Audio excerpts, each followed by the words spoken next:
सारी फॉर्मेलिटीज आप पूरी कर लीजिए दीप कोहली जी, मैं नहीं कर सकती। मायरा मैडम, अपने दिमाग से बोझ उतार दीजिए, अब मैं आ गया।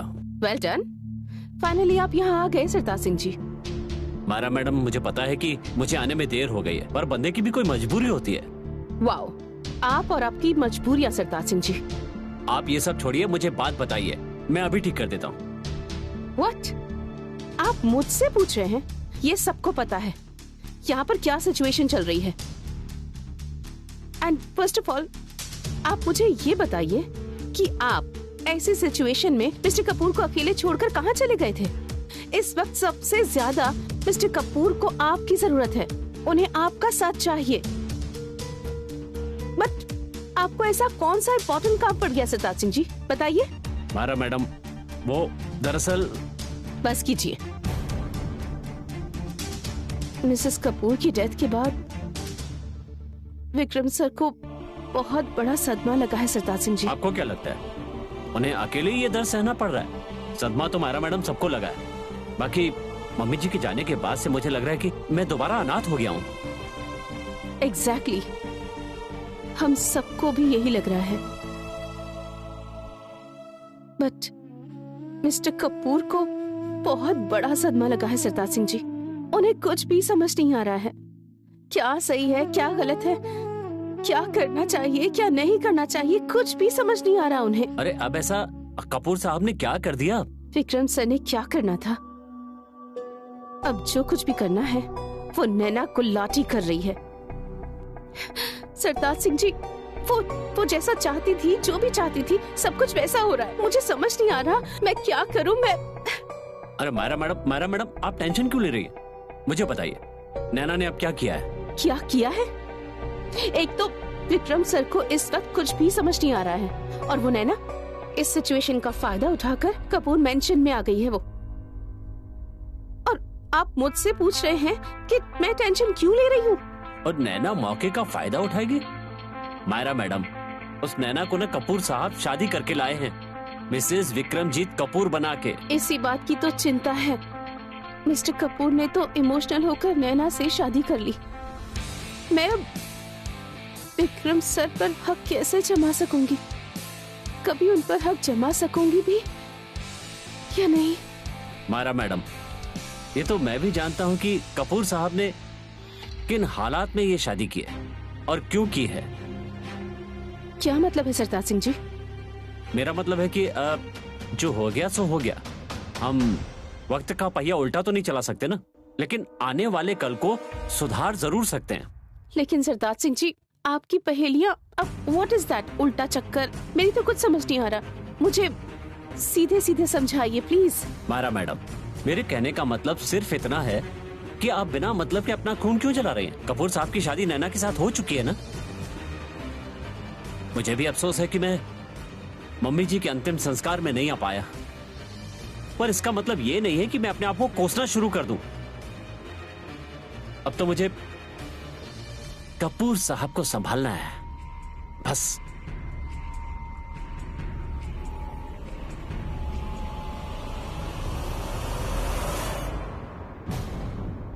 आ विक्रमजीत, आ।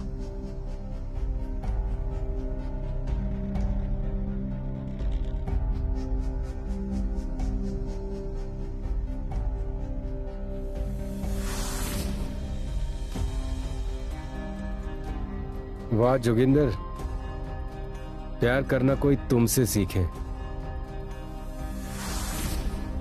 तुम्हारे कमरे के हर कोने में मेरा ही चेहरा दिखाई दे रहा है। यार, ये लफ्ज अपनी जुबान पे भी मत लाना विक्रमजीत। तेरी जुबान पे प्यार का लफ्ज आते ही मैला हो जाता है। अब तू अपनी काली जुबान से ये प्यार वाला लफ्ज कभी मत लाना। तुम मुझसे अकेले मिलना चाहते थे ना, मैं तुम्हारे सामने अकेला खड़ा हूं। अब जो भी कहना है, जो भी करना है कर ले, ठीक है? और हमेशा के लिए इस बात को खत्म करते हैं। पर आज के बाद बुज़दिलों की तरह नैना तक पहुंचने की कोशिश मत करना। एक और नया लफ्ज, बुज़दिल। और जिसकी पूरी जिंदगी एक झूठ की बुनियाद पे खड़ी हो ना, उसके मुंह से ये लफ्ज अच्छा नहीं लगता। तू चाहे रोज अपने परिवार के साथ, दुनिया के साथ, अपनी होने वाली बीवी के साथ नाटक करते करते भूल गया होगा, लेकिन मैं कुछ नहीं भूला हूं। मैं कुछ नहीं भूला हूं। सिम्मी दी। जोगिंदर, तुम्हें पैसा चाहिए? बोलो कितना चाहिए। माफी चाहिए? ले, हाथ जोड़कर माफी मांगता हूँ तुम्हारे सामने। ओके? पैसा? बहुत घमंड है ना तुझे पैसों का। मुझे नहीं चाहिए तेरी ये गंदी कमाई। ये जो अभी तू मेरे सामने हाथ जोड़े खड़ा है ना, वो सारी दुनिया से छुपा के अकेले माफी मांग रहा है। इस बात का कोई मतलब नहीं है।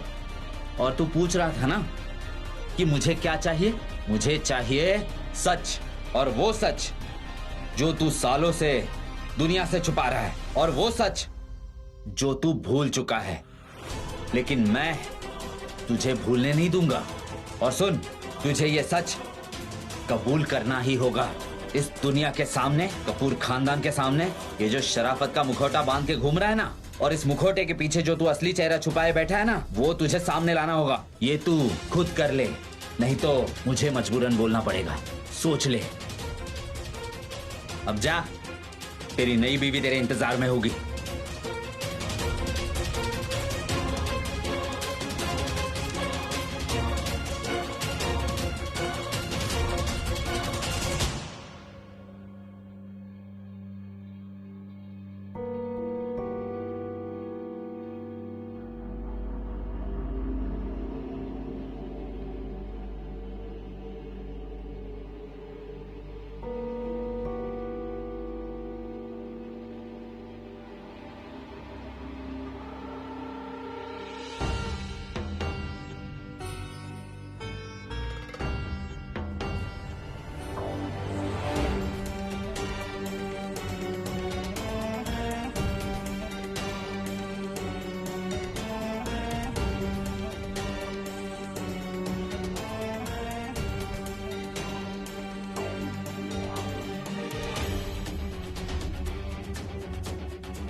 क्यों विक्रमजीत, तूने ऐसा क्यों किया? मैंने तुझ पर इतना विश्वास किया, खुद से बढ़कर विश्वास, पर तू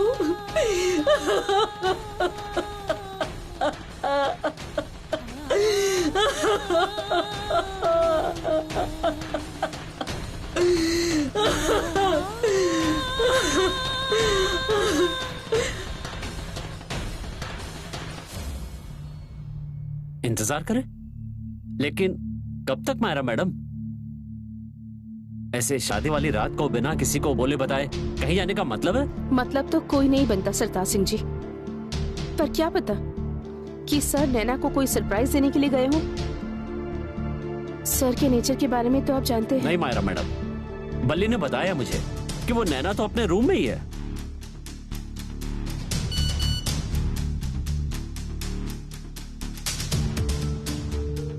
क्या हुआ सरताज सिंह जी, किसका मैसेज है?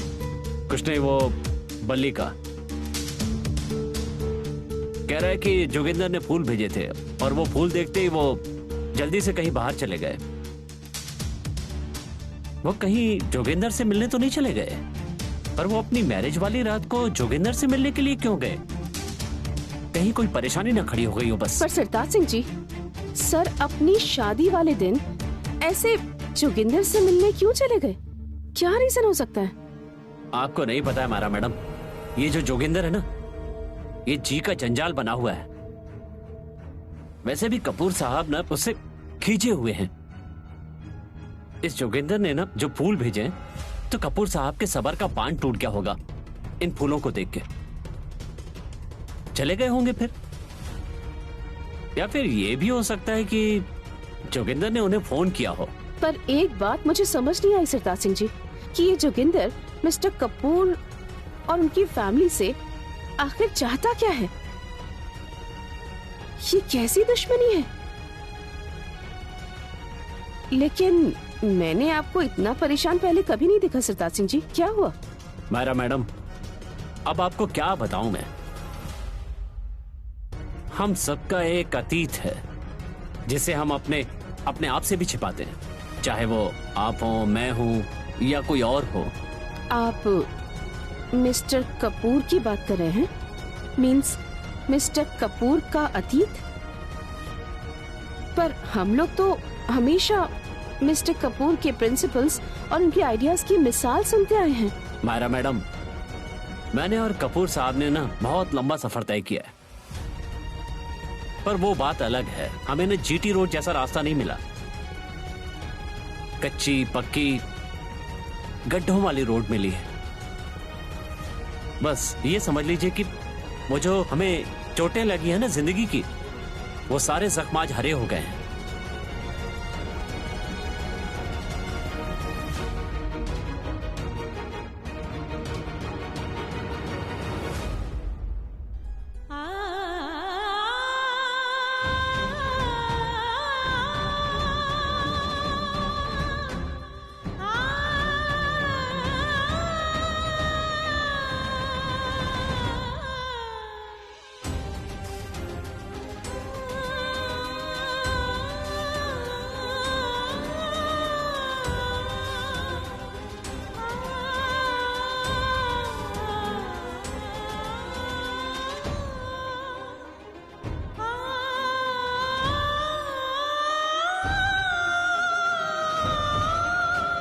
वो जिस तरह से मेरे ऑफिस में आया, मुझे ऐसा लगा जैसे उसका अपना कुछ वहाँ रह गया हो और वो उसे वहाँ वापस लेने आया हो।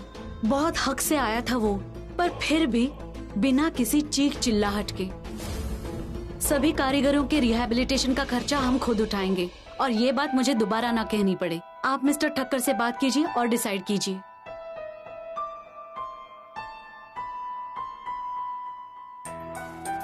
मैम, सॉरी मैम, ये मुझे धोखा देकर अंदर आ गए। झूठ क्यों बोल रही हो? मैंने तुम्हें लड्डू दिया था। हाँ जी मैम, लड्डू ही थे मैम। वो बात ये है कि इन्होंने जितना टाइम ये एक्सप्लेन करने में लेंगी ना, उसे कम टाइम मुझे चाहिए। सो प्लीज आप अपने सिक्योरिटी को बुलाओ, तब तक मेरा काम हो जाएगा। आप सिक्योरिटी को बुलाओ, तब तक मैं अपना काम करती हूँ। Okay ma'am. ओके, सो मेरा नाम विक्रमजीत कपूर है और मैं यहाँ दिल लेकर आया हूँ। आई am sorry, before you misunderstand, मैं कहना चाहता हूँ कि मैं आप दिल लेकर आए हो बिजनेस के बीच। यही तुम्हारी बात सबसे अलग है and that's what I like. आप जो भी अपना कपड़ा खरीदती हो वो कारीगर से खरीदती हो, राइट? तो प्रॉफिट उन्हें हो जाए। पर अगर मैं कहूँ कि उस कपड़े को जो कागज में पैक करते हैं वो कागज मजदूरों के खून से बनता है, तब क्या करोगी आप? अनफॉर्चुनेटली दैट्स ट्रू और मेरे पास एक सोल्यूशन है।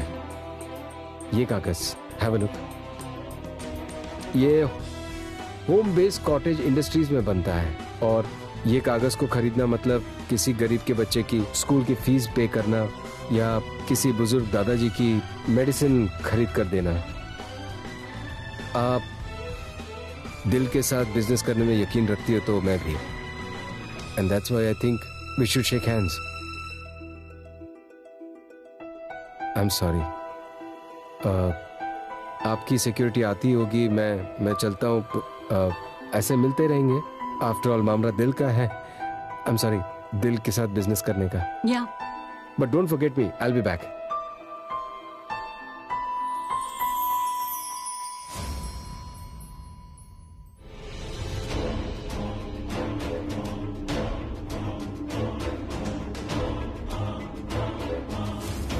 जोगी ने अप्रूव कर दिया है।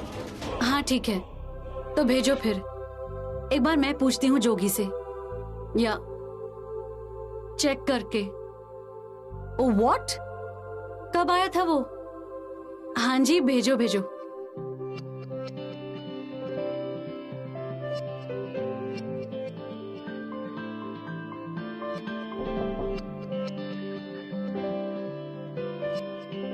कम इन।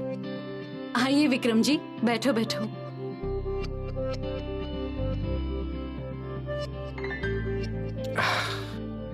मुझे पता था आप मुझे जरूर बुलाओगी। ओह, मैंने आपका प्रपोजल देखा, काफी इम्प्रेसिव है, बहुत ज्यादा फ्यूचर सेंट्रिक भी लगता है। काफी आगे की सोच रखते हैं आप। Thank you. हम लोग पार्टनरशिप सिर्फ पैसा देखकर नहीं करते, और भी 2 चीजों का ख्याल रखते हैं, वो तो आपको पता ही होगा। क्या? इसीलिए मैं आपसे पूछना चाहती हूँ कि वो कौन सी 3 चीजें हैं जो आपकी नजर में इम्पोर्टेंट हैं? मेरे लिए मेहनत, ईमान, मोहब्बत।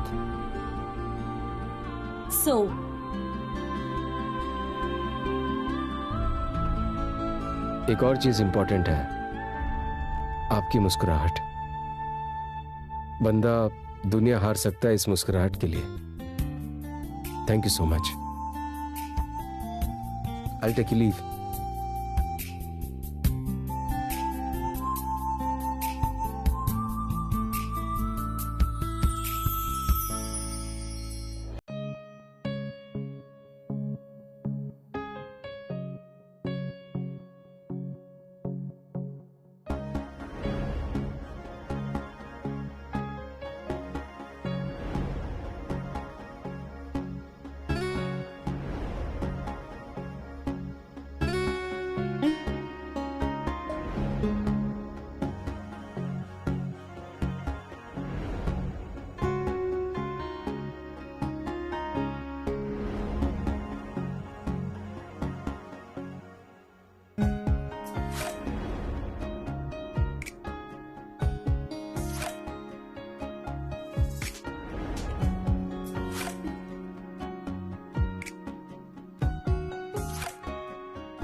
सिमी, मेरी बात समझने की कोशिश तो करो।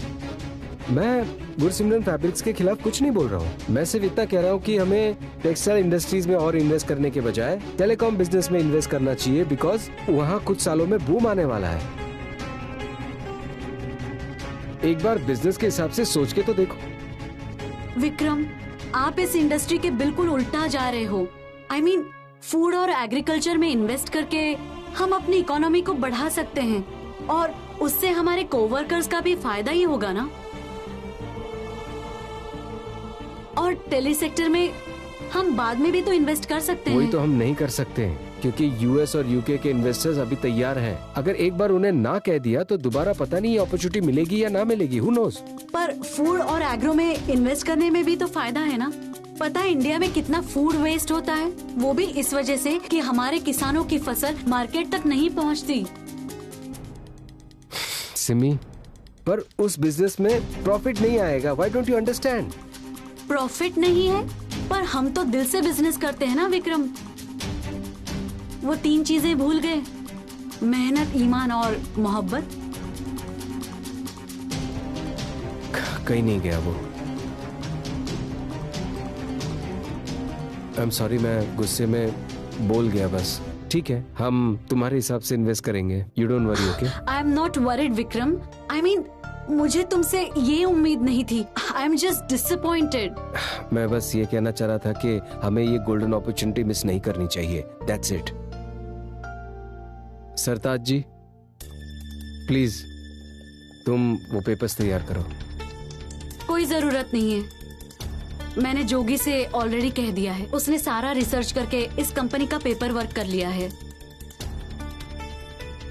इस कंपनी के कुछ उसूल हैं विक्रम, और वो उसूल कभी नहीं टूटेंगे। जैसे एक इंसान के उसूल नहीं टूटते, वैसे ही ये उसूल कभी नहीं टूटेंगे।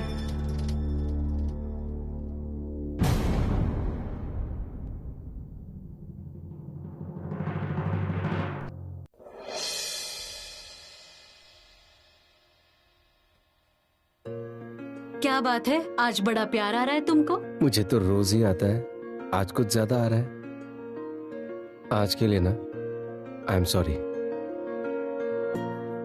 डोंट वरी, मैं तुम्हें प्यार करते करते तुम्हारे उसूलों को भी अपना लिया। कभी ये मत सोचना कि मेरा प्यार कम हो गया है या फिर मैं अपना ईमान भूल गया। तुमने ऑलरेडी जगह दे दी है ना मुझे अपने दिल में, उसके लिए मैं हमेशा हमेशा शुक्रगुजार रहूंगा जो तुमने मुझ जैसे इंसान को अपने मांग में भर दिया। पता नहीं क्या देखा तुमने मुझ में। ये क्या कह रहे हो विक्रमजीत? लकी सिर्फ तुम नहीं, लकी तो हम दोनों हैं। जैसे हम लोग एक दूसरे से मिले, ये सारी चीजें, ये घर परिवार, दौलत, इस पे जितना मेरा हक है उतना तुम्हारा भी है। थैंक यू सिमरन। बस भी करो, अब बहुत हो गया।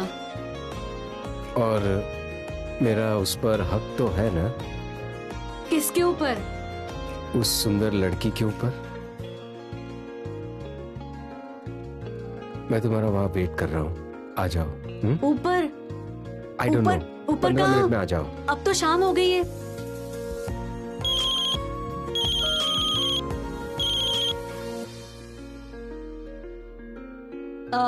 हेलो शिखा, जोगी डॉक्यूमेंट्स लेकर चला गया?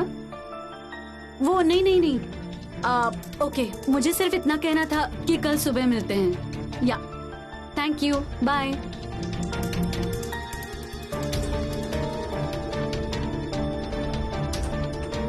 विक्रम, कहाँ लेकर जा रहे हो मुझे? It's a surprise. हाँ?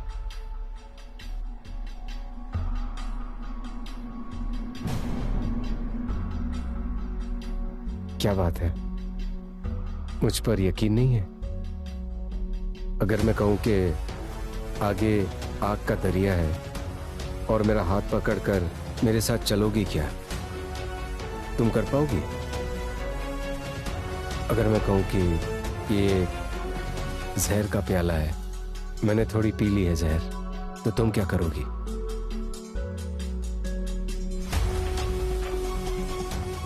अगर मैं कहूं कि आसमान से आग बरस रही है, तो हम दोनों आग में जल जाएंगे।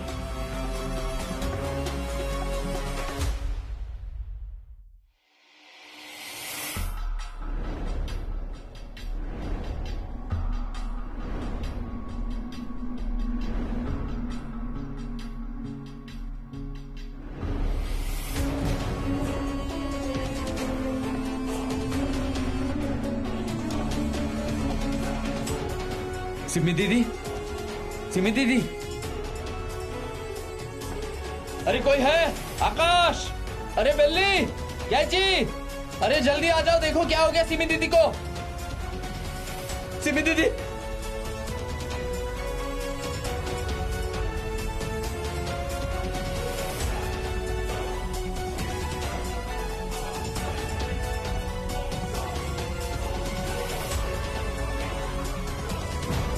बस यही बात थी जिसकी वजह से तूने इतना बड़ा कदम उठाया। मैंने तेरे लिए क्या नहीं किया। मैंने तुझे प्यार किया, तुझे अपने घर का हिस्सा बनाया, तुझे नाम दिया, पर तूने मेरे प्यार की ये कीमत चुकाई।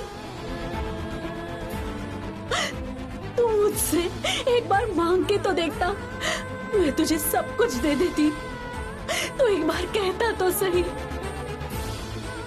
पर तेरे लिए वो टेलीकॉम प्रोजेक्ट इतना इम्पोर्टेंट था कि तूने मुझसे सब कुछ छीन लिया। मेरा प्यार, मेरा विश्वास, मेरा परिवार, तूने सब कुछ छीन लिया। पर तू रब नहीं है। रब सब कुछ देखता है और रब के घर देर है पर अंधेर नहीं। मैं वापस आ गई हूँ विक्रमजीत, अपने परिवार के लिए, अपने बिजनेस के लिए, और उससे भी बड़ी बात, अपने सम्मान के लिए। मैं सिमी कपूर वापस आ गई हूँ, तुझे तेरे सारे कर्जे ब्याज के सहित वापस करने के लिए।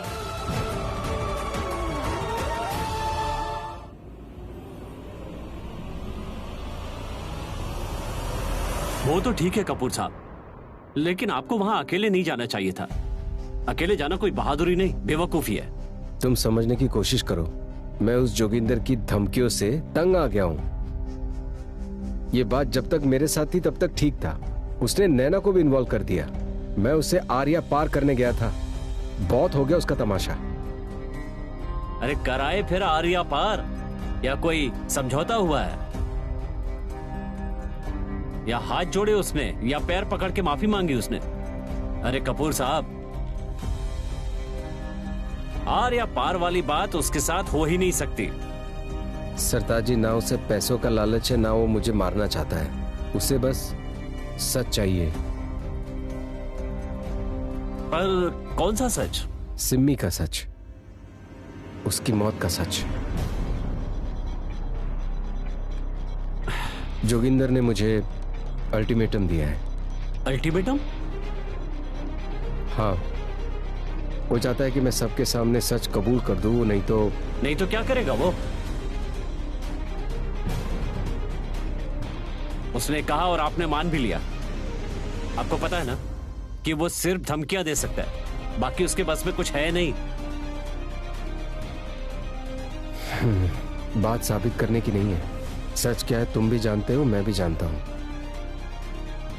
हाँ जी कपूर साहब, आप ठीक कह रहे हैं, पर एक सच वो भी है जो किसी और को नहीं पता। कपूर साहब, इस जोगिंदर को अपने ऊपर हावी मत होने दीजिए, वरना बहुत महंगा पड़ जाएगा। ये जो कुछ भी हासिल किया ना, ये सब कुछ गंवाना पड़ सकता है। पर हम जोगिंदर का क्या करें? कपूर साहब, इस जोगिंदर की आप फिक्र मत कीजिए। पिछली बार भी उसने जुबान खोलने की कोशिश की थी ना, 11 साल के लिए अंदर गया था, और इस बार मैं उसकी पक्की छुट्टी कर दूंगा। उसके बारे में आप ज्यादा मत सोचा कीजिए। इस जोगिंदर की टेंशन आपकी नहीं, मेरी है। समझ गए आप? जैसा चल रहा है ना, बस आप ऐसा ही चलने दीजिए।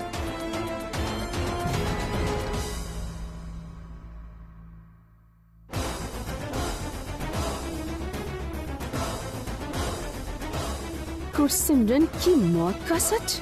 लेकिन ये सच है क्या? और सर का इस सच से क्या कनेक्शन है? ये कौन से सच की बात कर रहा है जोगिंदर? कहीं सर का...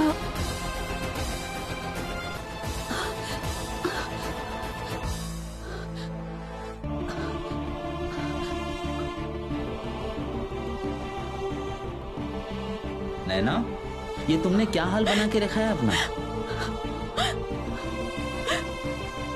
नैना, ये क्या गरीबों वाली हालत बना के रखी है? I mean, अब तुम कपूर फैमिली की बहू हो, इस वजह से थोड़ा बन ठन के रहा करो। I know कि तुम्हारे लिए थोड़ा टफ होगा, लेकिन ट्राई करने में क्या जाता है, राइट? आकाश, अगर मैं तुझे कोई इम्पोर्टेंट बात बताऊं तो क्या तू मेरी बात का यकीन करेगा? ऑफ कोर्स नैना, मैं तुम्हारी हर बात पे यकीन करूंगा। आफ्टर ऑल तुम मेरे बिग ब्रो की वाइफ हो और मेरी भाभी। तू छोड़ बिग ब्रो को। तू ये बता कि तू मेरे ऊपर, सिर्फ मेरे ऊपर विश्वास करेगा? अक्कू,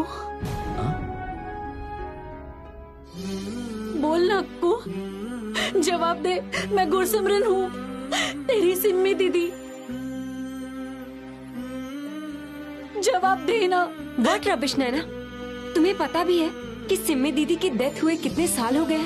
हाँ, मुझे पता है। सिम्मी की डेथ, I mean मेरी डेथ, I mean मैं ही सिम्मी हूँ। मैंने दोबारा जन्म लिया है किसी और रूप में। मुझे भी आज ही पता लगा है, मुझे सब कुछ याद आ गया है। मैं तेरी सिम्मी दीदी हूँ अक्कू, मैं तेरी सिम्मी दीदी हूँ। नैना, ऐसा मत कहो।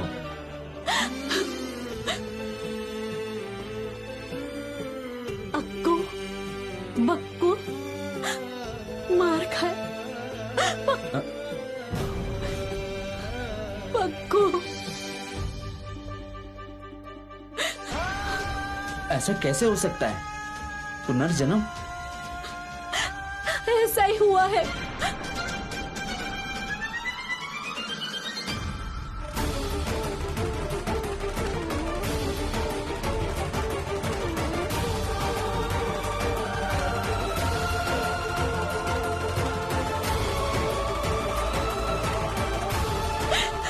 मैं ही तेरी सिम्मी हूँ।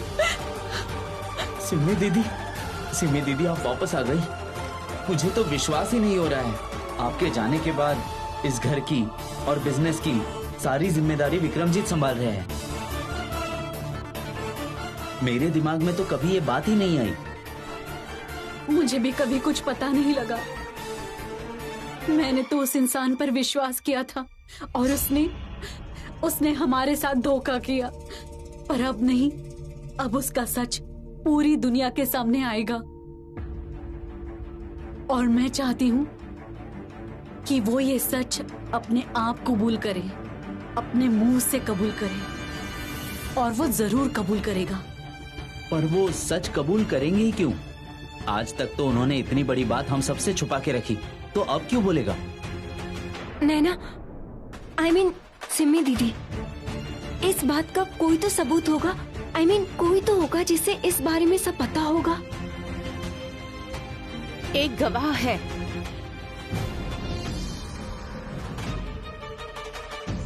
मैंने सब कुछ सुन लिया है कि नैना जो कुछ भी कह रही है वो सब सच है। मुझे नैना पर पूरा भरोसा है। मैंने सरदार सिंह जी और विक्रम सर की बात सुनी। मुझे तो उसी वक्त लग रहा था कि दाल में जरूर कुछ काला है। मैं तो यहाँ पर आकाश सर से मिलने के लिए आई थी, लेकिन यहाँ आकर मैंने जब नैना की सारी बातें सुनी, फिर मुझे यकीन हो गया कि मेरा शक बिल्कुल सही था। थैंक यू मायरा, लेकिन हमें ये भी नहीं पता कि आखिर हमें करना क्या है। मुझे पता है, विक्रमजीत के मुंह से सच बुलवाना, और मुझे ये भी पता है कि वो कैसे सच बोलेगा।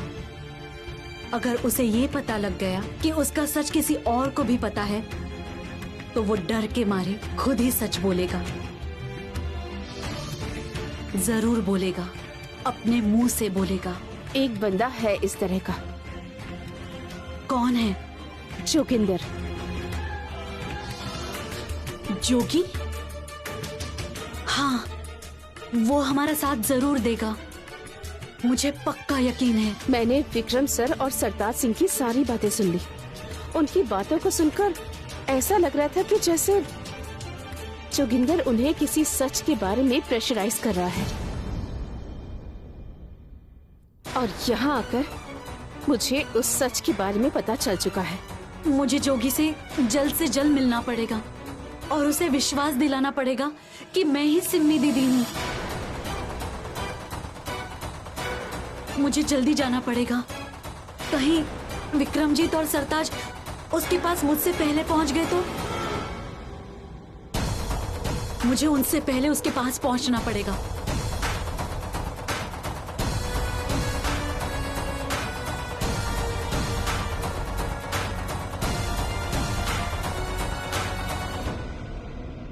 जोगिंदर जरा सोच, अगर मैं तुझ तक इतनी जल्दी पहुंच सकता हूं तो मैं और क्या क्या कर सकता हूं। तुम्हें क्या लगता है विक्रमजीत कि तुमने यहाँ पहुंच के बड़ा तीर मारा है? तू यहाँ तक आया है क्योंकि मैंने तुझे बुलाया है।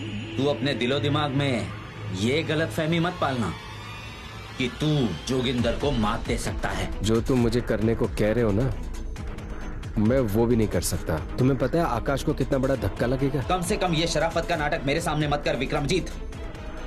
मैं तेरी रग रग से वाकिफ हूँ। तेरी औकात क्या है मुझे अच्छी तरह से पता है। मुझे भी अच्छे से पता है कि तुम ये सब क्यों कर रहे हो, सिम्मी के लिए ना।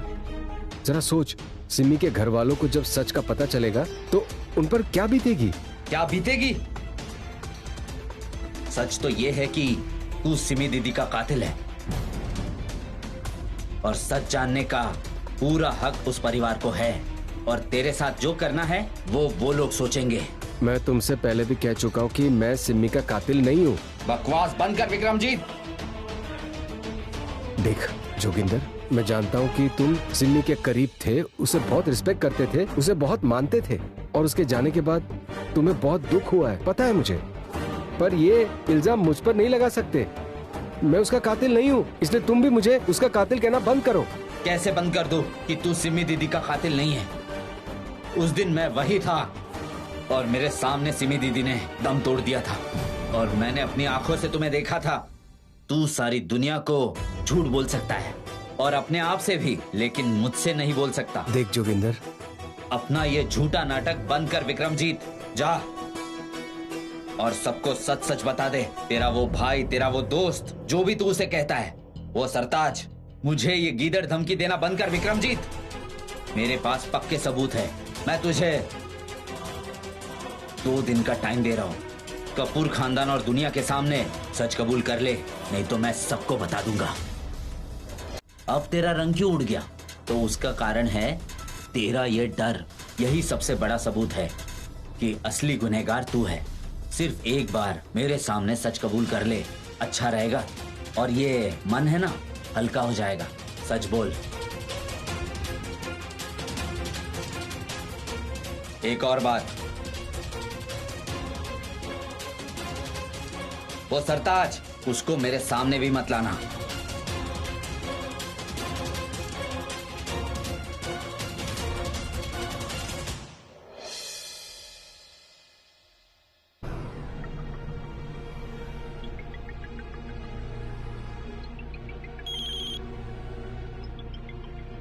हेलो, सत श्री अकाल जी। और सुनाइए, सब ठीक है ना? सत श्री अकाल गुलाटी जी, मैं एकदम ठीक हूँ, आप बताइए। बस माता रानी की दया है जी, यहाँ पर भी सब ठीक है। मैंने आपको एक जरूरी काम के लिए फोन किया था। हाँ जी, हुक्म कीजिए। ऐसा करो, आप कपूर मेंशन आ जाओ, मैं आपके लिए गाड़ी भेज देता हूँ। हाँ जी, हम लोग आ जाएंगे जी। पर ऐसे अचानक कोई जरूरी काम है जी? आप घबरा गए लगता है गुलाटी जी। टेंशन मत लो, ऐसी कोई बात नहीं है। आप तो हमारे रिश्तेदार हो, इसीलिए कह रहा हूँ घर आ जाओ। तो ऐसा करो, जब आप आओगे ना तो अपने साथ नैना का बर्थ सर्टिफिकेट और कुंडली भी ले आना। बर्थ सर्टिफिकेट और कुंडली? आकाश जी, सब ठीक तो है ना? हाँ जी मिस्टर गुलाटी, सब ठीक है यहाँ। वो मैं सोच रहा था कि सारी फैमिली के डॉक्यूमेंट्स एक ही जगह रखते हैं और इसीलिए मैंने सोचा कि नैना के डॉक्यूमेंट्स भी रहेंगे तो अच्छा होगा। हाँ जी, अब तो नैना भी आपकी फैमिली का हिस्सा है ना? हाँ, तो ऐसा करो, आप 2 घंटे में आ जाओ, मैं आपके लिए गाड़ी भिजवा रहा हूँ। ठीक है जी, हाँ हम आते हैं। ठीक है जी। ठीक है। आकाश, आप उन्हें यहाँ क्यों बुला रहे हो? तुम्हें अच्छी तरह पता है ना कि मैं उन्हें एंटरटेन नहीं कर सकती। सोनिया, अगर नैना की बात सच है ना कि वो सिमी दीदी है, तो उसकी कुंडली में कोई ना कोई संकट जरूर होगा। बट सर, मायरा, मैंने लुधियाना के सबसे बड़े एस्ट्रोलॉजर को बुलाया है, एक बार उनसे भी बात कर लेते हैं।